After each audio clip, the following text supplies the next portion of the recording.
Përshëndetje, shikues të Klan Kosovës. Është i sapo kthyer nga Brukseli dhe ka pas një betejë të fundit ndoshta për deri në qershor se çfarë do të ndodh me Oleksin dhe çfarë do të ndodh me atë që quhet drejtësia në veri. Nëse mund ta përmbledhim si të tillë. Natyrisht që kjo intervistë do të jetë keqësisht në profesionin e tij dhe në atë që ka dialoguar.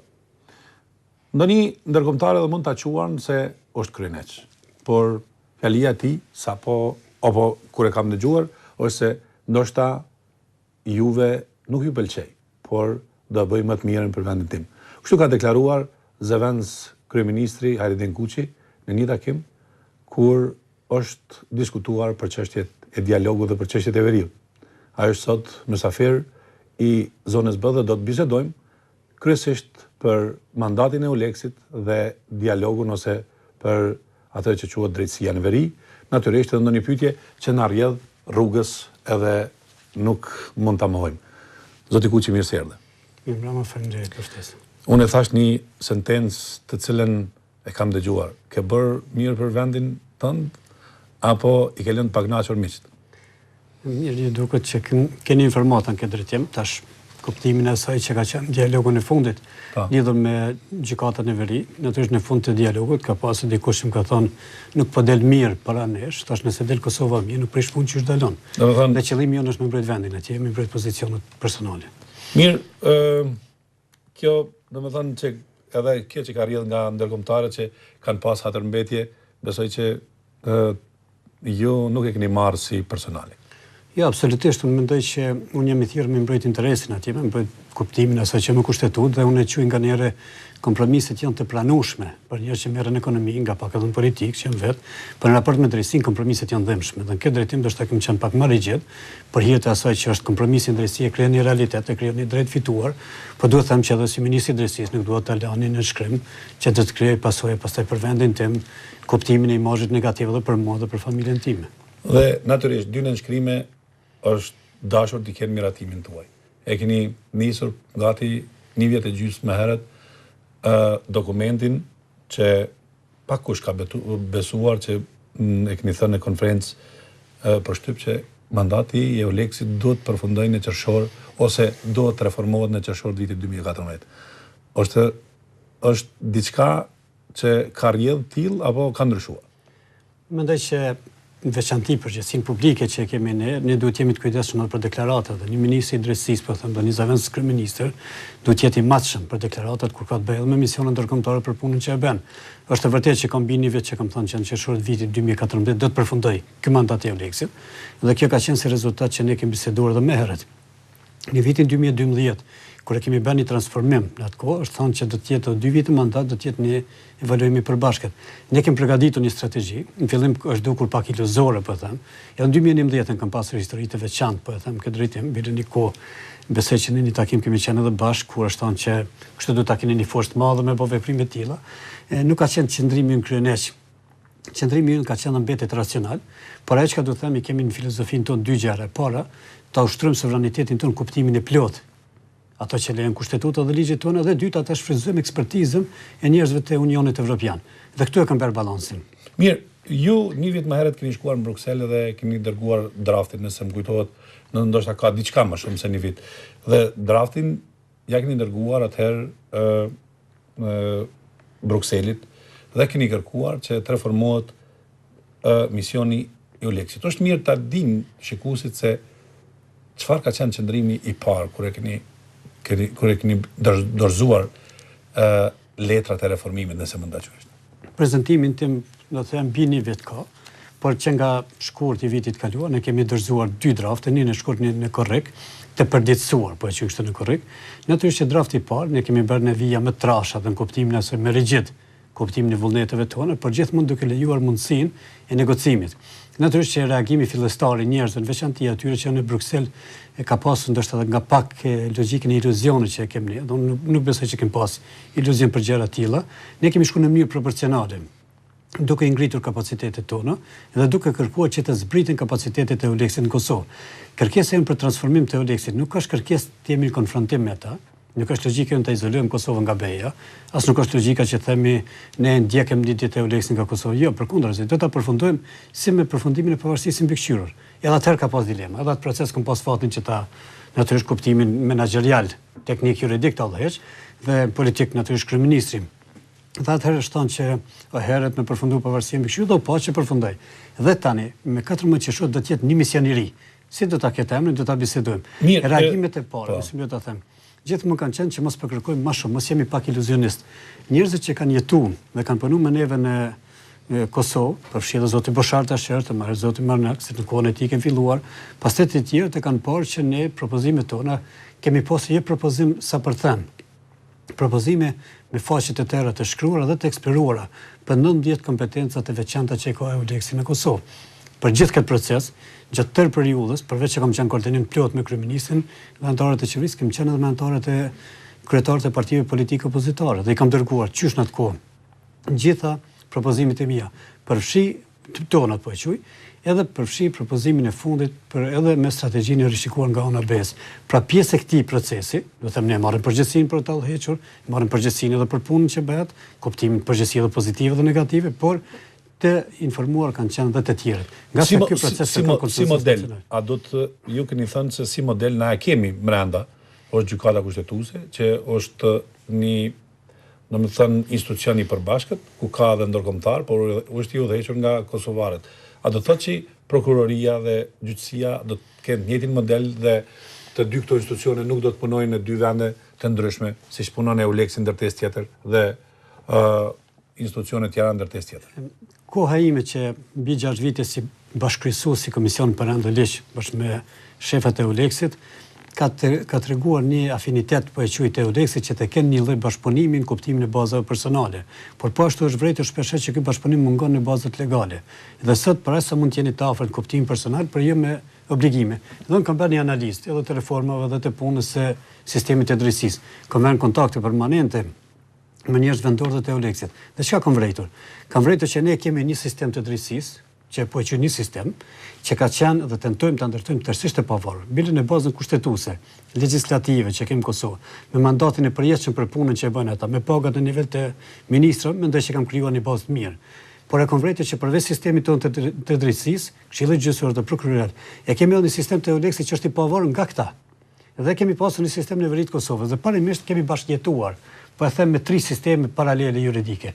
Natyrisht që me EULEX-in jo njëjtë si me veriun, por megjithatë, raportin në Kosovë, Prokuroria e EULEX-it, gjykatat e EULEX-it kanë qenë tërësisht të pavarura.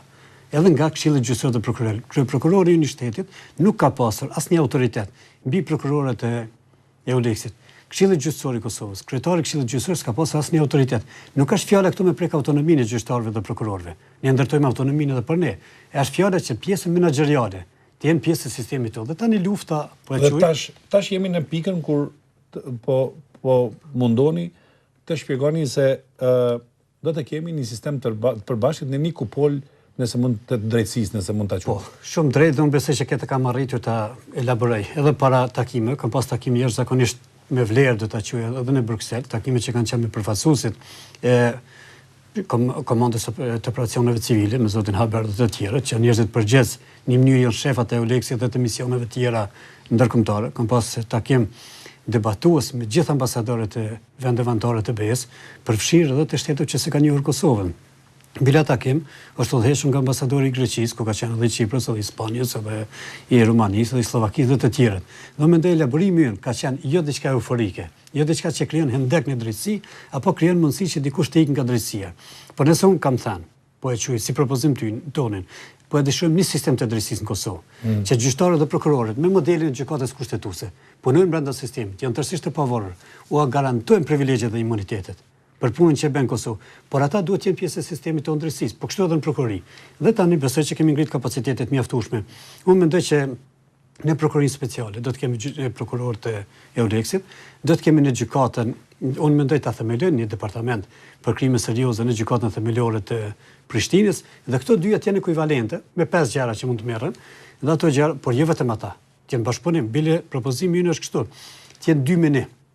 në proporcion. Edhe panelet tashme, pas qështruar duhet jenë 2 gjyqtarë vendor një EULEX-it. Edhe në prokurori, nëse 15 prokurorë të EULEX-it duhet jenë 30 të Kosovës. Logjika është që ta kemi një lloj bashkëpunimi, një lloj shkëmbimi, por një lloj konkurrence pozitive. Kjo nuk do të thotë që ne do ta prekim autonominë e gjyqtarëve të EULEX-it, pavarësinë e tyre të punës ose të prokurorëve. Por po ashtu nuk do të thotë që ata do të jenë tërësisht të larguar nga sistemi ynë juridik. Unë mendoj që këtë drejtim gjykata kushtetuese është shembull i mirë. Ne keni vrej që atje ka gjyqtarë që raportojnë merret vendimi dhe askush nuk e identifikon atë vendim si të huaj, por si vendim të në institucionet të përbashkët. Dhe nëse guxoj ta them kështu, a do të thotë që ky projekt të cilët ju keni propozuar dhe jeni para fundit, nëse mund do të thotë që mund të realizohet në ndërtesën e re të drejtësisë dhe këtë kupolla të jetë në një ndërtesë dhe këto marrëdhënie ose ky koncept të ndërtohet brenda asaj ndërtese. Apo keni gjetë një rrugë tjetër? Qysh në vitin 2008 kam dërguar një letër të zoti Kërmabon atë kohë dhe kam kërkuar që gjyqtarët dhe prokurorët, po edhe policët e EULEX-it dhe hetuesit të bashkëveprojnë, të vendosen në zyre të përbashkëta. Arsyeja kryesore ka qenë mos fitohet perceptimi që kemi 2 sisteme të ndara. Dhe njerëzit thonë se po shkëmbet te drejtësia e EULEX-it ose te drejtësia e Kosovës ose te policia. E dyta, ata do shkëmbejnë përvoja nëse punojnë në një zyre. Përvojat e tyre, ka prokurorë ose gjyqtarë që mund të shkëmbejnë përvoja vendore, po edhe ndërkombëtare. Ndonjëherë EULEX-i e huq kontekstin social. Po, dhe unë mendoj që do të ndihmoni njëri tjetrin në këtë drejtim. Por po ashtu ne duhet ta ndërtojmë kapacitetin tonë. Ka veprime ose vepra që kryhen sot, po do të kryhen pas 20 viteve. Nëse ne nuk i ndërtojmë kapacitetet tona, nuk mjafton qëndrimi i EULEX-it në Kosovë. Ne kemi shfrytzuar, mendoj që ka kryer një punë EULEX-i, tani duhet të fillojmë të ngrisim kapacitetet tona edhe më shumë.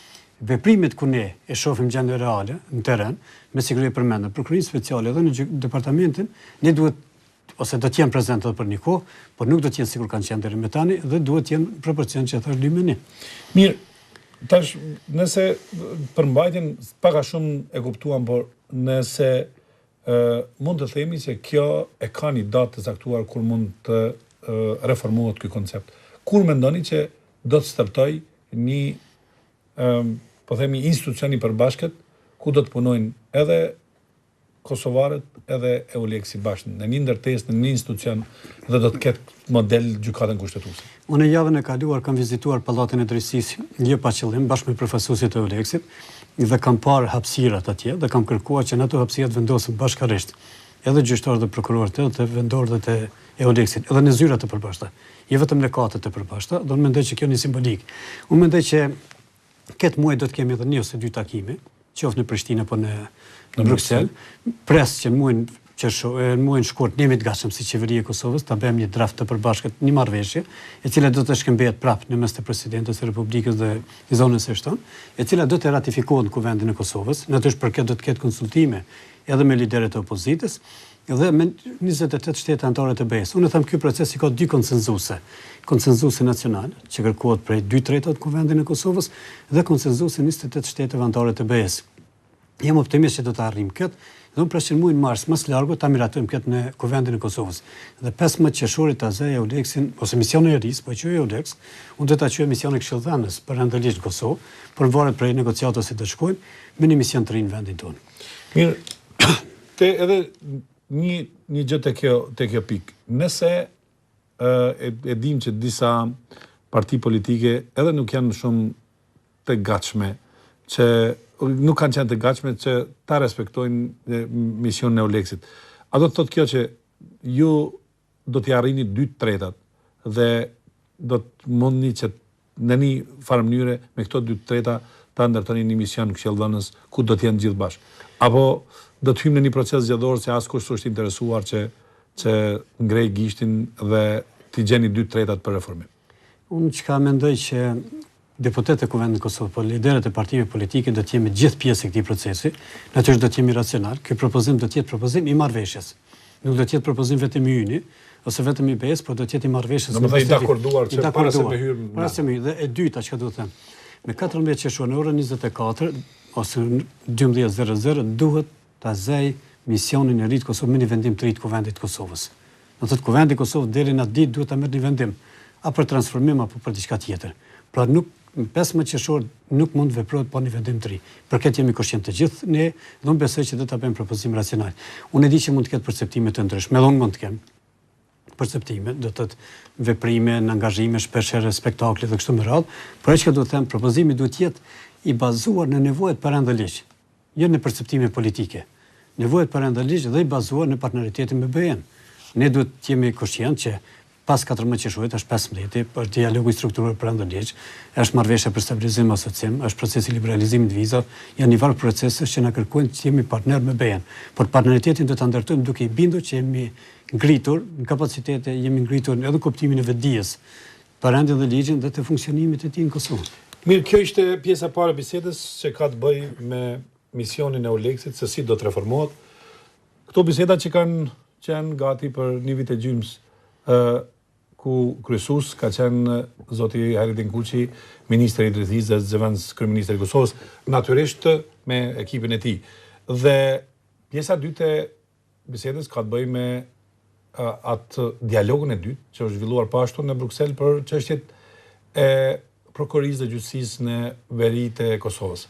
Pjesa e dytë do të ketë temë të njëjtë vetëm për këtë çështje. Shkojmë në reklama dhe kthehemi në studio. Kthehemi në studio me zëvendës kryeministrin dhe ministrin e drejtësisë zotin Hairetin Kuçi. Zoti Kuçi, një dialog tjetër, një betejë tjetër në dialogun e Brukselit ka të bëjë me gjykatën e veri. Një gjykatë apo dy gjykata? Ne kemi pasur një dialog të gjatë këtë drejtim. Natyrisht kemi pasur një grup punues që unë duhet t'i falenderoj zotin Kabashi, Peci, Hasani, Meka edhe të tjerët që kanë kryer një punë të mirë, kanë mbrojtur qëndrimet tona në kuptimin ajo që me ligj me kushtetutën tonë. Herën e fundit kemi pasur debatet e tilla, se shpeshherë pala serbe ata që nuk e ka arritur me marrëveshjen 19 prillit tenton që ta arrijë ose ta negociojë, po e quaj spaku në procesin e implementimit. Ne kemi qenë të qartë dhe jemi edhe sonte të qartë, do të jetë një gjykatë themelore në Mitrovicë që përfshin 4 komunat e Verit, po edhe Skënderajin, edhe Mitrovicën e Jugut, edhe Vushtrën. Do thotë ashtu sikur ka pasur me herët kompetencë gjykata e Qarkut, ose ashtu sikur ka me ligjin aktual të Kosovës gjykata themelore. Mirë, dilema ka qenë gjithashtu një ndërtesë apo dy ndërtesa? Po, ka pasur qëllim se pastaj. Se aty ka lindë edhe ajo fjalia që ju thash në fillim të emisionit. Ka qenë logjika aty që të fitohet pastaj dy ndërtesa, njëra në jug, tjetra në veri, që të jenë me kuptimin e një të ndarë. Nuk kem pranuar në zgjidhje të tilla dhe prapë po e them, nuk pranojmë zgjidhje që do të ketë staf të ndarë. Ne do të pranojmë që ne edhe në veri, edhe ku do të jetë, të jenë staf mix. Kuptimi shqiptar dhe serb duhet punojnë në një ndërtesë, duhet punojnë bashkërisht edhe stafi administrativ dhe gjyqtarët edhe prokurorët. Dhe me dhënë edhe perceptimin se kemi gjykatë të unifikuar. Do të ketë ligjet e aplikueshme të Kosovës, do të ketë autoritet të Këshillit Gjyqësor dhe Prokuroriat të Kosovës, kuptimin e propozimit të tyre, dhe do të ketë emërim nga presidenti i Republikës në kuptimin e dhënies së betimit para saj. Ato që parapo me ligj, do thotë gjitha do të jenë me procedurat e tilla. Nuk është diçka që po kërkojmë ekstra, po diçka që parashihet me ligjet tona, diçka që jemi pajtuar me marrëveshjen 19 prillit, dhe diçka që është brenda kornizës së ligjeve që kemi hartuar bashkë me ndërkombëtarët. Mirë, gjatë procesit e negocimit, megjithatë ka pas gati u arrit në pikën e të pamundurës, pikërisht për shkak të këtyre dy temave, një gjykatë apo dy dhe një ndërtesë apo dy. Në çka keni insistuar ose si e bindet bashkë Brukselit, për arsye se natyrisht që Beogradi më vonë është pajtuar, që kjo nuk duhet të ndodhë. Unë mendoj që sa i përket të ekzistimit të një gjykate themelore ka qenë elaborim i një, ka qenë disa negociate, jo vetëm një, dhe besoj që kemi marrë në një përfundim që janë bindur në radhë të parë në Bruksel, por pastaj edhe pala serbe. Dhe në takimin e fundit ata kanë një pajtueshmëri që të jetë një gjykatë themelore. Pastaj kanë tentuar që nga kjo gjykatë të bëhen një de facto dy gjykata, kuptimin fizik të qëndrimit të tyre, duke thënë që do të jetë të përkohshme. Ajo që duhet të them, ne e respektojmë të drejtën e respektimit demografik të popullatës atje. Por kuptimin e reflektimit të gjykatën themelore në Mitrovicë duhet të jetë perceptimi që është një gjykatë. Po e përsëris prapë. Departamenti për krimet të rënda, që mund të vendosë në gjykatën themelore në veri të Mitrovicës, mund të ketë 10 gjyqtarë, mund të jetë 6, 7 shqiptar, 5, së më rëndësi numri, ose definon dikush tjetër numrin, edhe 3-4 sep. Ata do të punojnë bashkë. Nuk do të kemi departament e krimeve të rënda në Mitrovicë veriut edhe në Mitrovicën e Jugut. Nuk do të kemi tillë që do të merrem me shqiptar, që do të merrem me serb. Do të kemi një kryetar të gjykate, do të kemi një prokuror të prokurorisë themelore, që do të jetë kompetent për gjithë. Dhe në këtë drejtim besoj që ka qenë racionaliteti i propozimit tonë, pastaj do të kemi negocimin e proporcionalitetit të stafit administrativ, natyrisht gjuha që do të përdoret, do të jenë gjuhë zyrtare të vendit tonë, regjistrat që do të mbahen, edhe stafi tjetër, por ne do të jemi të kujdesshëm për të thënë prapë, të ruajmë karakterin unik të sistemit të drejtësisë në Kosovë, të ruajmë strukturën e gjykatave edhe të prokurorive që kemi me ligjet tona dhe të ruajmë strukturën e reflektimit etnik, edhe në kuptimin e përbërjes të punës së përbashkët që e bëjmë. Mirë, po të kishte ndodhur ndryshe dhe këto institucionet të bëshin të përkohshme, ose jo të përkohshme, por që të funksiononin për disa vite, a do të funksiononte ajo sentenca e famshme juridike drejta fituar dhe ato do të qëndronin si tilla një kohë gjatë? Ne duhet ta kemi parasysh, pajtohem plotësisht që në momentin kur fitohet një drejt, pastaj është problem që ajo të kthehet prapa. Në anën tjetër, nëse ndërtohet një realitet juridik, një dini edhe realitetet fizike, po e quaj kështu, kur ndërtohen, pastaj është vështirë që ta amputohen. Ndërsa realiteti juridik, në momentin që ndërtohet, është problem pastaj me masa tjera administrative. Nuk jemi në kohën e masave të dhunshme administrative, me policia ose diçka tjetër të bëjmë gjëra të tilla. Pra ne duhet jemi të kujdesshëm tash që veprimet tona të jenë të motra. Natyrisht në këtë drejtim kemi pasur mbështetjen e plotë të kryeministit dhe duhet të them që s'ka qenë asnjë moment çështje perceptimi ndryshe, po ashtu ka qenë ndoshta edhe po e quaj një mirë kuptim, edhe pse në momentet caktuar zoni është tenton të bëjë zgjidhje të ndërmjetme, ajo ka qenë një koministri drejtësisë, dhe unë besoj që ajo din realitetin e ndërtimit.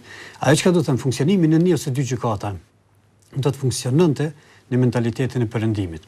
Do të funksiononte edhe në gjykatë kuptimin fizik në Prishtinë, por në Mitrovic ne duhet të jemi po them prap, nëse 2 veta punojnë, një shqiptar dhe një serb duhet të jenë bashkë në një vend.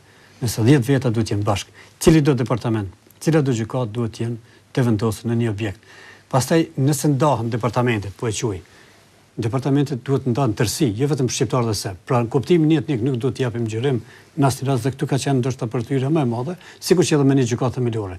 Ne jemi takuar disa herë që t'i bindim që duhet të jetë një gjykatë themelore. Dhe besoj këtë kemi arritur. Unë pres me datën 27. Prandaj disha t'ju pyes, ju e keni pas një takim para vitit të ri ose në fund të vitit 2013, e keni pas tash kur ishit në Bruksel, gjithashtu edhe një takim lidhur me këtë çështje dhe a mund të presim që me datën 27 të rrumbullaksohet, parasysh se edhe Serbia ka një obligim që del nga takimi i sotëm në Bruksel? Unë kam vërejtur një parafrim të qëndrimeve, poko të parafrim të atyre që është në raport me Brukselin, unë presim një presion pozitiv të bene në mbi palën e Beogradit, me datën 27 do tjetë pike rendit të ditës, takimi kryesor, pika kryesore do tjetë për rendin dhe ligjin, kuptimin e asaj për drejtësinë, unë jemi bindur që do të kemi marrëveshje, do të punojmë. Parafrim, çfarë do në kupton se ju thatë që megjithatë këto 2 pika gati kanë marrëveshje. Parafrim, ku mund të kemi një, po themi, një qëndrim ndryshe nga Serbia? Unë besoj që duhet të jemi shumë të determinuar kuptimin e përbërjes etnike të gjykatës dhe të reflektoj degët e gjykatës që mund të jenë Leposavić, Zubin Potok, Zveçan, mund të reflektojnë atë që e ka popullata atje. Gjykata themelore duhet të reflektoj atë që e ka në jurisdiksion, që nuk kupton edhe tërsinë e popullatës së Skënderajit, Mitrovicit së Jugut dhe të Vushtrrisë. A mund në fazën e parë, për shembull derisa të krijohet besimi që rastet që kanë të bëjnë me 3 komunat, pse edhe me Veriun, që të gjykohen vetëm nga serbët? Jo, nuk besoj që është një gjë e mirë. Ne kemi bërë dhe nuk do ta pranojmë këtë çështje. Unë besoj që kemi bërë të mjaftueshëm me divizionin e gjykatës së apelit. Çka nuk kupton kjo? Që nëse ata konsiderojnë që shkel të drejtat e tyre në shkallën e parë, nga gjyqtarë shqiptar, Teoleksit apo dhe serb, në shkallën e dytë kanë mundësi ta bëjnë revidimin. Nëse konsiderojnë që shkel drejtat njerit apo diçka tjetër. Pra është një lloj kontrolli, po e quajmë këtë drejtim, po nuk do të ndërtojmë drejtësi një etnike. Dhe po ashtu, unë e kam thënë edhe në debat dhe po e përmend edhe sot, thash nëse vetë para kuptimin e gjyqtarit serb ose shqiptar ose prokurorit, nëse vetë dikush për një vepër penale dhe nëse ai dënohet po e marrshëm me 10 vite, jo kuptimin e asaj që do ta dënoj shqiptarin ose serb gjyqtarit, po nëse Shën Pjetri, kam thënë, do ta dënoj me siguri të ndihet i kënaqur. Do të logjika nuk është ta fitojmë drejtsinë etnike për hir të fleksibilitetit në drejtësi. Logjika do të jetë ligji unik, ligji si në Prishtinë, si në Mitrovic, si në Leposavić, si në Deçan, si në Gjakov, kjo nuk kupton që zbatimi do të jetë i njëjtë. Edhe ai pushteti liberal, po e quaj, sa e liria e gjyqtarit do të jetë brenda ligjit. Mirë, ne po ju kujtoj një konferencë gati para shtypi, para gati 2 vite ka, që në kundërshtim me të gjithë ju keni thënë që vizat nuk do të bëhen as në vitin 2012, as 13, por një vendim për to do të merret për 2014, po ju keni thënë edhe atëherë që nuk do të ketë liberalizim të vita. Pse? Prej nga e keni pas bindjen, edhe pse disa pjesë ose disa antarë të partisë tuaj edhe të qeverisë kanë thënë se kjo do të ndodhë më shpejt. Unë kisha pas dëshirë që të ndodhe kundërta, që unë demantohem të ndodhe kundërta. Pse dole që është e vërtet? Janë 2-3 faktorë, dhe kam thënë vendimi pres që merret, dhe ajo çka duhet të them. E para, unë kam pak profesion këtë punë, po e që kështu dhe në kuptimin e procedurave që shkojnë, asnjë proces nuk shkon lehtë. Kërkon 1-3 vite. Në rastin më optimale, po që më shkon edhe më shumë, ndërsa brenda 3 vite diçka racionale të kërkohet. Edhe në këtë proces, unë besoj që ky vit duhet jetë veti vendimit. Kur thënë viti vendimit, mund të jetë vendim që fillon këtë fazë apo fazën tjetër. Mund të reflektoj 2-3 gjëra që duhet ta pranojmë faktin, përveç asaj që duhet të plotësojmë kushtet, reflekton ajo që ka ndodhur me migracionin ilegal. Është fjalë edhe për ne, po edhe fjalë për shqiptarën e rajon, po edhe për shtetet tjera që kanë qenë pjesë e saj. Mund të reflektoj edhe çështja e zgjedhjeve në Kosovë, natyrë që ata nuk e mendojnë shumë lehtë të japin qeveria një shpërblim të tillë në kohën e fushatave elektorale, edhe duhet të reflektoj paksa edhe me proceset e vendimarrjes atje. Edhe ne duhet ta kemi parasysh, kërkohet një plus që në zgjedhjet në Evropë. Dhe ajo çka do të thotë, edhe Komisioni Evropian, edhe Parlamenti Evropian, dhe të tjerë janë në vitin zgjedhor. Mund ta kryejnë vendim maksimalisht po që i den qershor, por pastaj do të jenë në nethet e zgjedhjeve të tyre, vendimet e reja, cili do që do të vijë, nuk do të jetë dita e parë në tavolinën e tyre, vendimi i parë që merret për Kosovën. Me siguri do të kenë edhe çështje tjera. Pra është një proces. Ne duhet të kryejmë detyrat tona, besoj që kemi kryer shumicën prej tyre, ne duhet të kemi angazhimet, ne kemi pasur kësaj radhe edhe debatin për dialogun e strukturuar brenda ligj, dhe unë besoj që kemi vlerësime shumë më pozitive se vitet e kaluara. Unë kam kërkuar edhe për Euleksin 3 koncentrime bazë. Koncentrimin e parë kam thënë Euleksi duhet na ndihmojë në implementimin e marrëveshjeve që ka të bëjë me dialogun me Serbinë. Euleksi duhet na ndihmojë për marrëveshjen e stabilizimit dhe asociimit dhe duhet na ndihmojë në procesin e liberalizimit të vizave. Edhe në këtë drejtim besoj që duhet të jemi bashkëpunues me njëri tjetrin, por besoj që raporti i tyre pozitiv do të ndikojë edhe për procesin tërësishëm. Zoti Kuçi, me që folim për dialogun, në gjitha pikët pyetja ime e fundit është që gjatë tyre viteve të fundit në gjithë botën demokratike, shoqëria civile është gjithmonë e hapur, është për dialog, është për marrëdhënie të mira, është për të ndërtuar ura besimi dhe mos t'i përmendi. Kosova është i vetmi vend ku shoqëria civile e ka kritikuar dialogun, e ka refuzuar atë, e ka quajtur pa dinjitetshëm, ka qenë me ngërçen në marrëdhënie me Serbinë, ka qenë gjithashtu shumë kritike me veriun dhe me qëndrimet. A keni menduar pse është e tillë shoqëria civile dhe pse është kritike ndaj jush? Unë zakonisht nuk e dua konfliktin me shoqërinë civile, nuk e dua konfliktin as me parti politike, por ma le të përgjigjem partive politike se sa shoqërinë civile. Janë 2 arsye. E para, nuk kemi ngarë politike me ata. Unë mendoj që jemi të 2 palët në mbrojtjen e interesit publik. Unë e them ata janë partnerët tanë për interesin publik. Janë kundërshtuesit kur konsiderojnë që është interesit publik, por mendoj që në momentet caktuar janë edhe konkurruesit tanë. Dhe pa që mund të lëvizë për një palën tjetër. Këtë është e natyrshme, ajo që duhet them, ne duhet jemi të hapur me ata që po e shofanën tonë, dhe ndoshta duhet të jenë pjesë e procesit. Kushdo që është pjesë e procesit, unë jam i bindur që kupton që procesi nuk ka degraduar, përkundrazi. Unë për vete, si pjesëmarrës direkt i këtij procesi, jam më optimist për gjërat që kanë ndodhur se sa në fillim të procesit. Edhe këtu ka qenë jo vetëm qëndrueshmëria jonë, por edhe mbështetja ndërkombëtare, dhe unë jam i bindur që rezultatet e deri tanishme janë rezultate që për Kosovën janë prekshme, për Kosovën janë integruese, mënyra më e mirë për integrimin e veriut në mënyrë paqësore, mënyra më e dinjitetshme që mund të jetë, dhe po ashtu kemi treguar një vlerë, që unë besoj vlerë perëndimore, që vlera e popullit duhet të kemi bëjmë dialog. Unë besoj që duhet të kemi dialog me shoqërinë civile.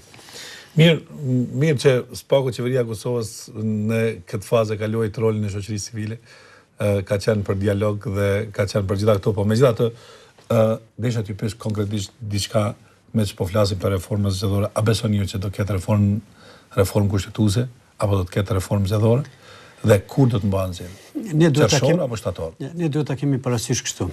E para kemi garën politike partijake që jemi pak adrenalinë në vitit elektoral, dhe në këtë drejtim kemi nga pak e reagimet tonë, kemi mendjen të elektorati, jo shumë të rezultati. Ne duhet ta krijojmë një ambientin kështu, që t'i kryejmë obligimet e reformës, që vullneti i qytetarëve të reflektojnë në rezultatin zgjedhor dhe rezultati të jetë i pranuar nga vendorët dhe nga ndërkombëtarët. Partia Demokratike, po them si kryetari i partisë, është e gatshme të marrë pjesë në proceset reformuese. Ju e dini që kryeministri ka dhënë një ide për Komisionin Venedikut, kuptimin profesional të panshëm, kuptimin neutral, po e them prap, le të vinë edhe të tjerët, me idetë e tyre ne jemi të gatshëm të pohojmë edhe ato kushtetuese dhe jo kushtetuese. Koha po ecën. Unë mendoj që muaji janar është i mirë që ta kemi një marrëveshje të tillë. Nëse shifet që nuk ka gatishmëri, se ndryshimi kushtetuese kërkon 2/3, atëherë shkojmë me ndryshimet ligjore të domosdoshme. Por në këtë proces, çfarë kupton me ndryshimet ligjore për shikuesit lutem? Po e zëm, mund të jetë koha e fushatës elektorale, të kalojnë 14 ditë, sikur mund të jenë pajtuar, mund të jetë pragu zgjedhor që s'ka nevojë të ndryshohet kushtetuta, mund të jetë numri i njerëzve që votojnë në lista, 1, 5, 10, sa do të jetë. Pra çështja që nuk e prekin kushtetutan.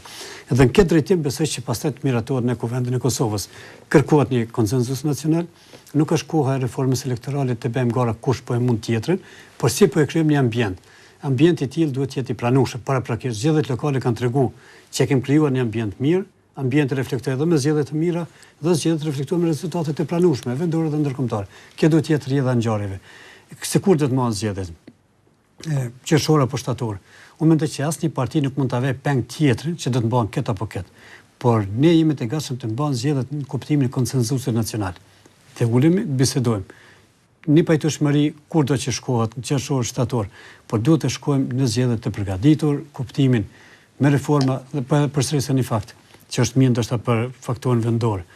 Reformat zgjedhore duhet të jenë të kënaqshme për deputet e Kuvendit të Kosovës, që duhet të marrë votën e tyre, për subjekte politike participuese dhe shoqërinë civile, por duhet të jenë të kënaqshme edhe për ata që po kërkojnë nga ne për faktorin ndërkombëtar. Ti marrim edhe ata pjesë e procesit, nëse ata thonë në rregull, është okay, ne jemi të gatshëm që nesër shkojmë në Kuvend dhe të miratojmë. Vetëm ata të mos thonë që nuk është në rregull për arsye se këtë procesin ndërtuar do të na shkojë. Faleminderit që ishit në zonën. Faleminderit për mundësinë.